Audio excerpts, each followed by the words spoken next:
Hi, I'm James Pindle from the Boston Globe. As part of a series of conversations with White House hopefuls, we met Ted Cruz here at the Merrimack VFW in New Hampshire. Here's part of our conversation. Well, Senator, thanks so much for joining us. It's great to be with you, James. I want to ask, there are so many people thinking about running for president. How do you differentiate yourself? How are you different? Well, listen, you're right that it's likely to be a crowded field, and I think there are a lot of good, impressive people that are looking at the race. I think the stakes in this election are unbelievably high.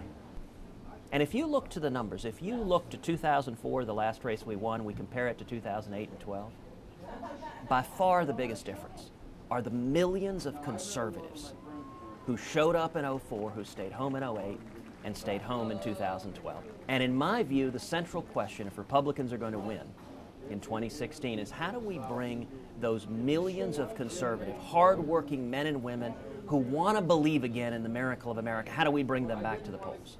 One thing we've seen in recent polling numbers is that Republicans have been moving away from domestic issues on jobs and the economy and even Obamacare and more focused on foreign policy issues. Is that in your wheelhouse?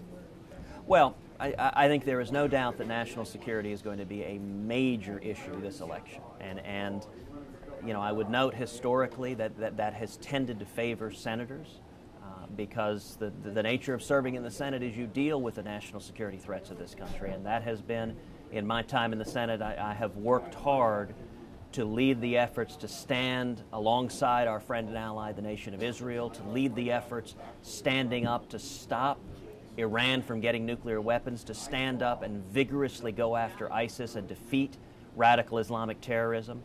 I want to ask you one more question. What did you mean when you compared yourself to Galileo when it came to climate change? Well, I don't agree with the premise of your question. The point that I made is that when it comes to the global warming debate, that many of the alarmists don't treat this as a scientific debate. Instead, they engage in shouting down anyone who looks to the science or the data or the evidence. I mean, I am the son of two mathematicians, and I very much believe in following the science. Indeed, I chair the Science and Space Subcommittee of the Senate Commerce Committee. We should look to the data. When it comes to global warming, there are real problems on the data, namely that the satellite data demonstrate that there has been no significant warming whatsoever for the last 17 years. And I drew this analogy before, that the global warming alarmists are like the Flat Earth Society. They are holding on to their theory and angry at anyone who dares challenge it. And all the snow in New England is not related this winter to global warming? Oh, look, that is mostly tongue-in-cheek. Yes, I told Seth Meyers late at night, gosh, there was snow everywhere, but it's worth noting. 40 years ago in the 70s, there was a group of alarmists who said we had global cooling. They said it was going to be an apocalypse, and the solution was have the government take over more and more of the economy in our lives.